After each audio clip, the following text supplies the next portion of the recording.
Este é o Conexão aqui pelo canal Futura e também pela internet no futuraplay.org. O papel do professor é ensinar a matéria, o papel do aluno é fazer exercícios em casa, certo? O modelo ainda é assim na maioria dos casos. Mas tem gente repensando, questionando, e se a gente fizesse diferente? Foi assim que surgiu a sala de aula invertida. Hoje, então, nós vamos saber com dois craques em educação, Andréa Ramal e o Gabriel Elmore, como que é esse método, quais os benefícios para quem aplica, para quem recebe e também falar de desafios encontrados por quem abraçou essa difícil tarefa, né, de inovar nessa área da educação que é tão tradicional, que é praticamente hermética, né, fechada, mas que obviamente já se deu conta, não é de hoje, que é preciso mexer nisso, porque está vindo aí uma geração hiperconectada, né, uma geração totalmente digital que fica ali falando, ai, não aguento dessa forma, né? Então, a forma que nós temos hoje, o professor dá os exercícios, ensina o conteúdo, e em seguida o aluno faz a matéria, o dever, a lição, o tema de casa, como se chama em diferentes regiões do Brasil, e depois volta para a sala de aula para corrigir. Eu queria que você explicasse um pouquinho, André, vou começar por você, que conceito é esse de sala de aula invertida? No que ela muda ou no que ela transgride, como ela transforma esse conceito que nós temos hoje? Bom, esse conceito é o seguinte, na sala de aula tradicional você usa o tempo, na maioria das vezes, para explicar o conteúdo. Então a aula, sei lá, tem 50 minutos, você vai usar 30, 35 explicando a matéria e depois nos últimos 15 tirar dúvidas, fazer um exercício e passar o dever de casa. Quando você inverte a sala de aula, você muda também essa relação com o tempo. O que acontece? Você pega toda aquela parte inicial em que você ia explicar ou dar o conteúdo e o aluno vai fazer isso antes da aula, na casa dele. Com um vídeo do professor, com um texto, com uma leitura que você passou. Esse passa a ser o dever de casa do aluno? Exatamente. E aí, o tempo da aula fica completamente diferente e fica muito mais rico, porque aí você vai tirar dúvidas, fazer dinâmicas de grupo, fazer um estudo de caso, um jogo, uma simulação. E aí, o papel do aluno fica muito mais ativo, porque ele não passa a maior parte do tempo ouvindo o professor, e sim interagindo, fazendo coisas, assumindo o papel protagonista da aula. E a gente já faz isso na vida, né? Para fazer essa entrevista a gente se preparou antes, leu sobre isso antes, a gente faz isso na vida. Por que não na escola, né? Gabriel, queria um pouco a sua opinião e eu sei que você já está muito adiante nesse processo, né? Você não está só repensando como dar aula para os alunos, mas também já está colocando em prática esse método. Perfeito. Então, um conceito importante é que isso você fortalece a confiança do aluno quando ele vem para a sala de aula, né? Porque ele tendo contato com o conteúdo anteriormente, ele em sala de aula ele tem outra postura, ele se sente mais seguro para conversar, para tirar dúvida com o professor, para discutir com os alunos. Isso é que a gente chama de atividade ativa, né? Essa capacidade de discutir, de perguntar, de ensinar para o outro. Uma coisa muito importante é um ensinar para o outro. Como é que tem sido? Você já implantou lá no Instituto Militar. Sim. Como é que vocês, que resultados vocês têm tido? Então, a gente já começou a colher resultado, né, André? A André participou dessa implantação junto comigo lá. Então, nós implementamos como projeto piloto numa disciplina que é comum a todas as habilitações das engenharias, né? Disciplina de fenômenos de transporte. O resultado foi extraordinário e, devido a esse resultado, nós estamos hoje já em 7 disciplinas aplicando essa metodologia. E como é que a gente fez isso? O aluno recebe o material, né, através de uma plataforma Moodle, recebe. A gente dá 15 dias, por exemplo, um determinado capítulo, tem tantos vídeos, ele vai assistir em 15 dias em casa. Peraí, para todo mundo ficar na mesma página, okay. O que é a plataforma Moodle? A plataforma Moodle é um ambiente virtual de aprendizagem, né? O Moodle é um ambiente aberto, né, na internet, as pessoas podem, não tem custo, né? Tem que saber customizá-la direitinho, né?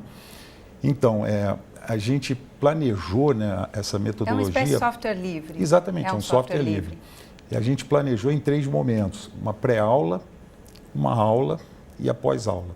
Então, como se fosse assim, a disciplina tem 7 capítulos. Então, cada um dos capítulos vai ter pré-aula, aula e pós-aula, certo? Na pré-aula, o que acontece? A grosso modo, sendo bem objetivo, o aluno vai assistir os vídeos e o conteúdo, os artigos que forem definidos para ele estudar aquele capítulo, perfeito? Ele vai ter acesso ao e-book também para aprofundar, mas da maioria das vezes ele assiste o vídeo, né, que é o mais importante, que é o conteúdo essencial que a gente coloca. E daí a 15 dias, por exemplo, marca-se aula presencial referente àquele primeiro capítulo. Dali a 15 dias? 15 dias, porque nesse capítulo o número de vídeos, o conteúdo era necessário esse período, né? Pode ser que um pouquinho menos ou um pouquinho mais. Aí ou o seja, professor dificilmente ele pode chegar com essa desculpa, não deu tempo de ver, né? Ou acontece ainda, Gabriel? Aconteceu no início, mas logo ele viu que não podia continuar assim. Por quê? Porque na aula, quer dizer, na aula presencial daquele capítulo, a primeira atividade que a gente faz é um teste online. Esse teste online é um teste raso, tá? Um teste simples, com questões simplesmente de verificação de aprendizagem. A gente não quer aprofundar muito ali, a gente quer saber se ele assistiu o vídeo e absorveu o conteúdo, somente isso. Então são 20 minutos, 5 questões, 4 minutos cada um, 20 minutos. No 21º minuto eu já tenho a nota de todo mundo. Cada um faz do seu celular, ou tablet, ou laptop, certo? No 21º minuto eu tenho a nota de todo mundo e o que é melhor, eu tenho o índice de acerto por questão. Então, já é uma introdução ao ensino adaptativo, né? Porque ali eu já sei se um aluno... Você vê como a aula fica muito mais personalizada, porque em 20 minutos ele sabe como está a minha turma. Ou todo mundo aprendeu tudo, então eu posso seguir adiante. Ou eu tenho algumas lacunas de aprendizagem, então eu preciso trabalhar. Quem são essas pessoas que precisam aprender o quê? Então, entra muito a questão de relacionamento nesse momento. O que eu tenho observado, o relacionamento professor-aluno fica muito mais interessante, muito mais próximo, porque o professor não é mais aquela figura distante que está lá explicando coisas, um saber que o aluno não detém, né? Ele fica mais próximo, ele sabe quem aprendeu o quê, ele tira uma dúvida, ele faz um trabalho em grupo e dá uma orientação. Isso aproxima essas partes no processo e torna o ensino mais personalizado, porque ele pode atender a cada um segundo as suas necessidades. Agora, vocês têm visto, a gente está falando do nível de um curso superior, né? Desse nível onde os alunos também, de alguma forma, já têm uma autonomia, já têm uma certa gestão do tempo, né? Eles dominam, quer dizer, e os pais também já deram total autonomia para eles, né? Se vira aí e o que eu quero é que você passe período a período, né? Então, assim, os pais já não acompanham de tal forma como acompanham no Fundamental 1 ou 2, né? Vocês têm visto também a aplicação da sala de aula invertida nesses outros níveis do ensino, nessas outras etapas? Aqui no Brasil não muito, mas nos Estados Unidos, em outros países, isso já é bastante comum, na Espanha, por exemplo. Nesse caso, o papel da família é fundamental para a criação desse hábito de estudo, exige uma certa autodisciplina mesmo, de você dizer, bom, agora eu tenho que fazer esse dever de casa, entre aspas, que no fundo é a primeira parte da aula que eu vou ter amanhã ou depois de amanhã, enfim. No colégio é muito mais próximo esse período, né? Agora, no ensino universitário, o aluno não traz toda essa autonomia, não, essa responsabilidade. Então, existe também um desafio grande nas universidades, porque aí não tem mais os pais para ficarem monitorando isso, e aí cabe muito ao professor conscientizar sobre a importância dele realmente ler aquele texto, assistir aquela videoaula, para ele poder acompanhar e tirar o melhor do professor na aula seguinte. Andréa, talvez o que você esteja sublinhando aí é que a autonomia ele até tem, o que ele não tem é a disciplina, é isso?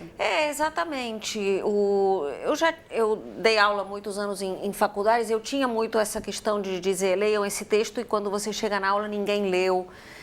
Ninguém trouxe uma questão, então eu preferia até dar um tempinho para os alunos pelo menos lerem um pouco, em vez de eu mesma explicar o conteúdo, porque eu acho que era mais rico. Então, existe o papel da universidade de ir trabalhando essas competências que são meio transversais ao ensino. E aí a grande maturidade chance, também, né?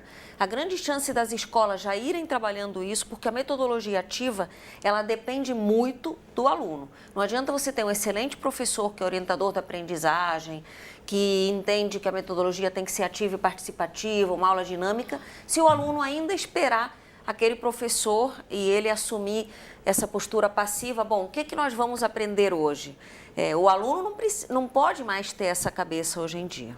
porque o Gabriel vem do Instituto Militar de Engenharia, né? Quer dizer, a própria dinâmica e o perfil dos alunos também já deve ser mais específico, né? Isso deve facilitar, porque são pessoas já talvez um pouco mais focadas com uma disciplina mais correta, né? Uma forma, um método, talvez até, cada um já criando o seu método, porque para chegar lá não foi qualquer um, né? Ele estudou muito, ele ralou muito, abriu mão de várias coisas que outros jovens não abriram, né? Para chegar até ali. Então, você tem um grupo muito seleto onde você consegue passar esse conteúdo e essa metodologia talvez faça mais sentido ainda para eles.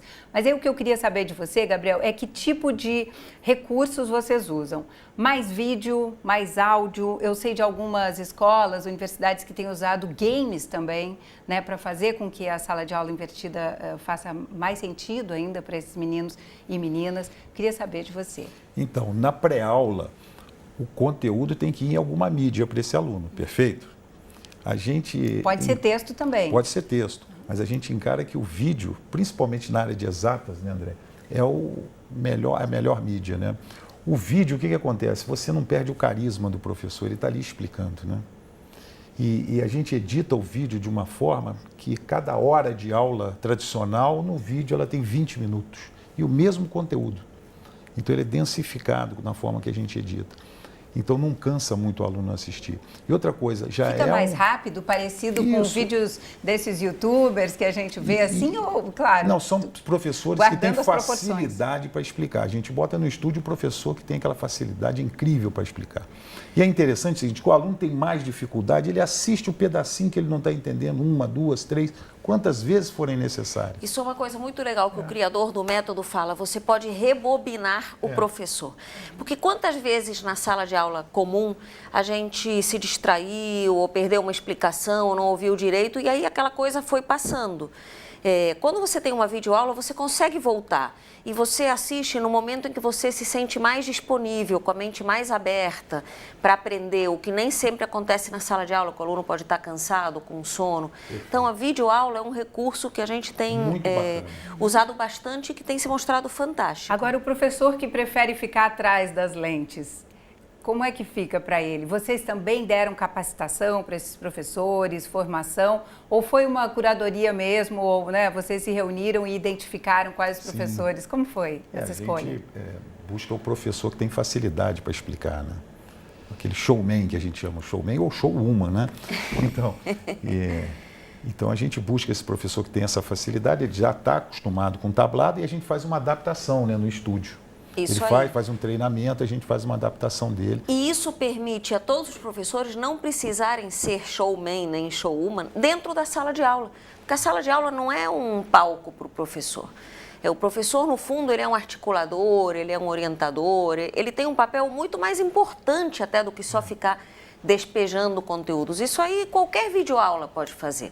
Até tem alguns conteúdos gratuitos na internet. Então, o professor pode fazer a sua própria curadoria, decidindo qual vai ser a minha pré-aula. O aluno vai assistir o vídeo que está nesse link, ou vai fazer esse jogo que está nesse outro link. Mas o papel central do itinerário da aprendizagem, esse sim ele não pode delegar e esse é o papel que ele está assumindo agora. Eu queria falar um pouquinho, né, porque tem quem defenda, pelo menos, que a sala de aula invertida, ela precisa necessariamente de práticas auxiliares. Vocês acreditam nisso também ou só o vídeo de um bom professor já é suficiente para que esse aluno desperte o desejo, a vontade de conhecer mais sobre aquela disciplina? Então, o fenômeno da inversão, o conceito da inversão, ele é inicial, né? Eu costumo chamar que a nossa metodologia é a sala 7, né? Porque é o flipped learning mais os 7 princípios. Os 7 princípios educacionais que a gente usa na sala de aula para ela ficar interessante. O flipped learning. Flipped learning, a sala de aula invertida. É a ideia da sala de aula invertida, né? Que foi traduzido, então. Então, ele é o conceito que a gente julga importantíssimo, né? Que esse é o conceito da inversão, que o aluno tem o contato com conteúdo antes de estar em sala. Agora, quando ele está em sala, a gente usa diversos conceitos auxiliares, como você disse, né? São vários conceitos. Por exemplo, o vídeo é só no início, na pré-aula, onde a gente passa o conteúdo essencial para ele. Tem que ser assim, tem que ser o conteúdo essencial. Não adianta a gente dar mais do que deve, entende? Porque, não sei se vocês sabem, o resultado nosso no PISA é terrível, né? E o nosso conteúdo é 3 vezes mais extenso do que, por exemplo, da Finlândia, da Coreia do Sul, que são os campeões, por exemplo, em matemática. O nosso é 3 vezes maior. Ou seja, a gente vê muito mais coisa, mas ralo, né? A gente não vê muita coisa com profundidade. E eu já Lá eles veem pouca coisa com profundidade, quer dizer, trabalham com metodologias ativas, um aluno explica para o outro e essa coisa toda. Então, eles conseguem aprender direito. É isso mesmo. Eu já vi professores mesclando várias metodologias. Então, ele usa vídeo, um pouquinho de sala de aula invertida, mas ele usa, por exemplo, o chamado PBL, né? O Problem Based Learning, ou seja, aprendizagem baseada em problemas, que seria o que nós aqui no Brasil chamamos de estudos de caso, ou casos concretos com os alunos. Tem outra metodologia usada bastante, que é o Peer Instruction, que é a instrução ou aprendizagem entre pares. Então, um aluno vai ensinar para o outro, depois troca. Então, a sala de aula invertida, ela é uma das possibilidades dentro de um mundo que a gente tem hoje de metodologias ativas. O que está detrás de tudo isso e na base? É dar mais voz ao aluno e permitir que ele construa a aprendizagem com o monitoramento e orientação do professor. Ou de um aluno que saiba mais. Exatamente. Né? Sensacional, porque aí a interação também ocorre.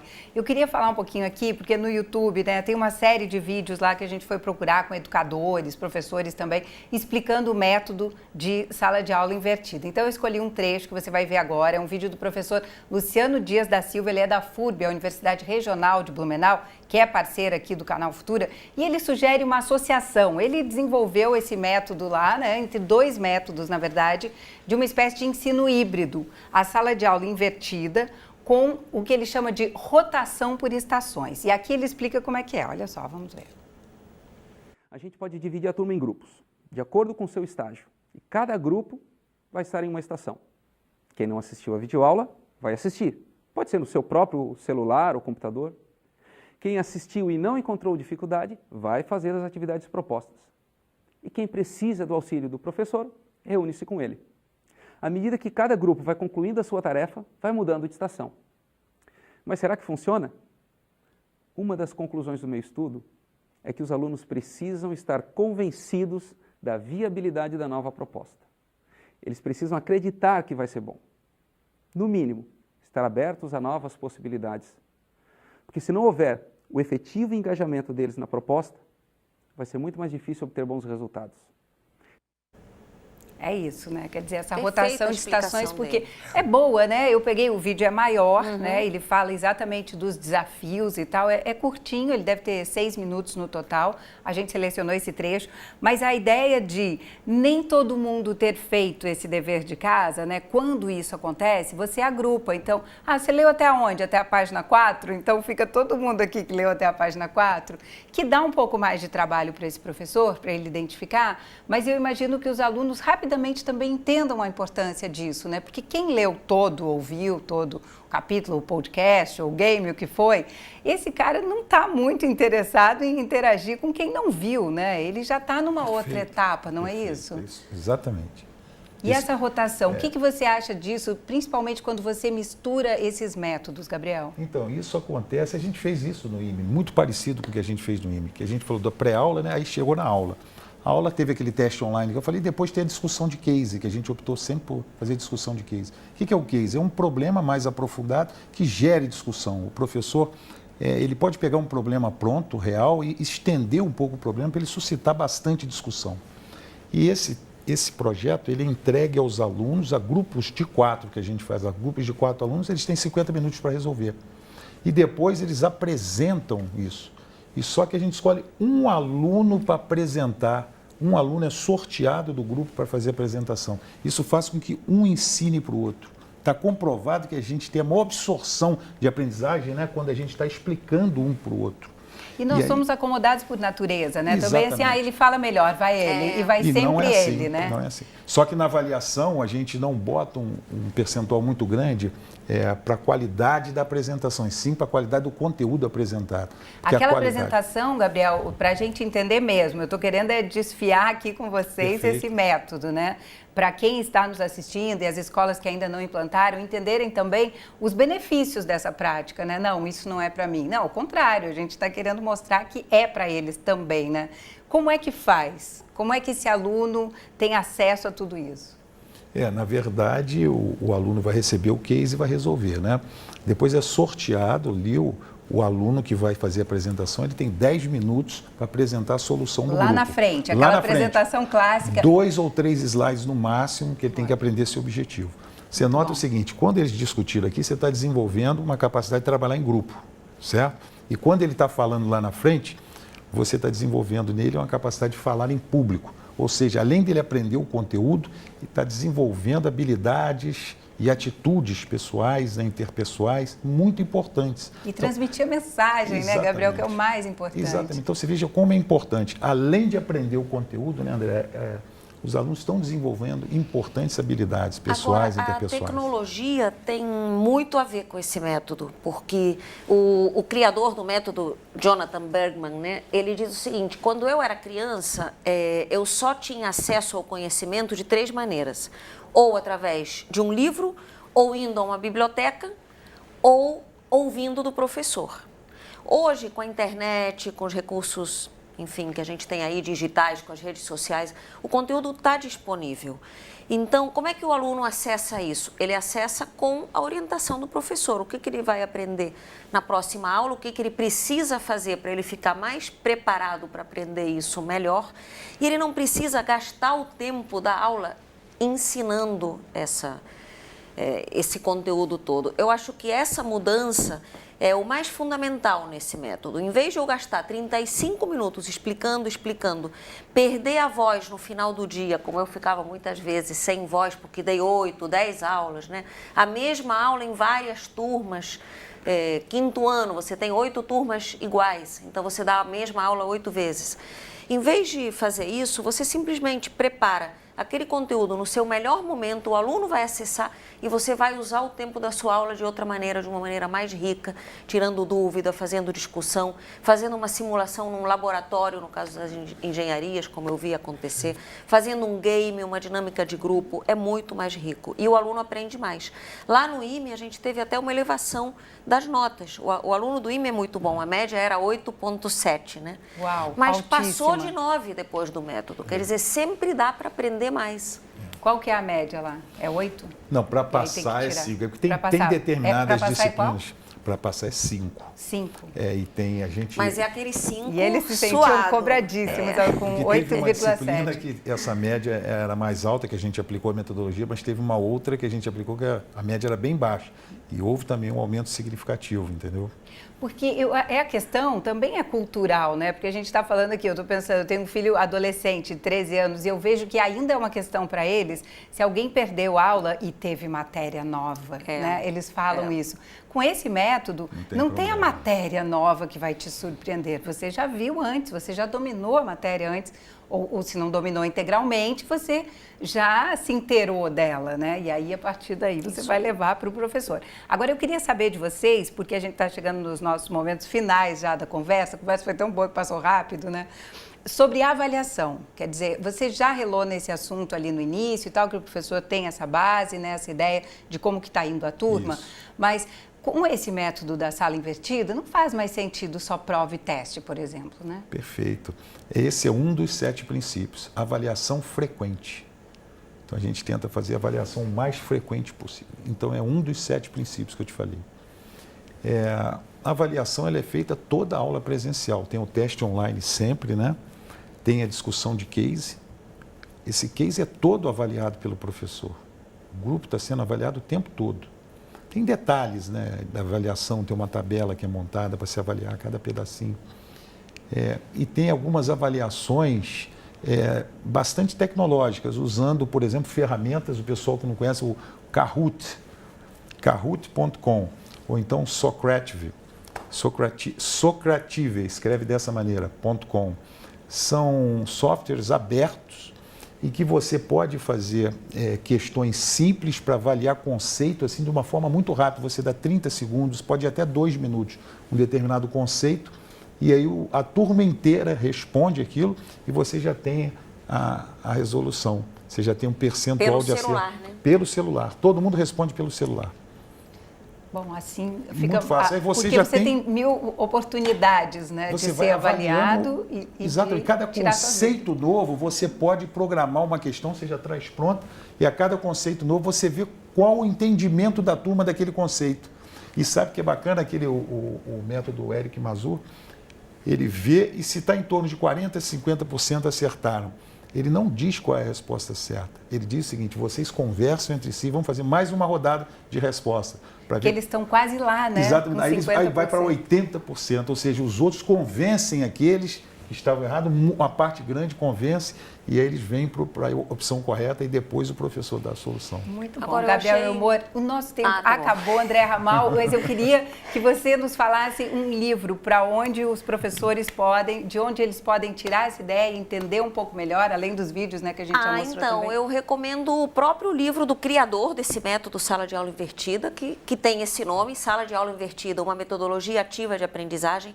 Acabou de ser traduzido e lançado no Brasil pela primeira vez pela editora LTC.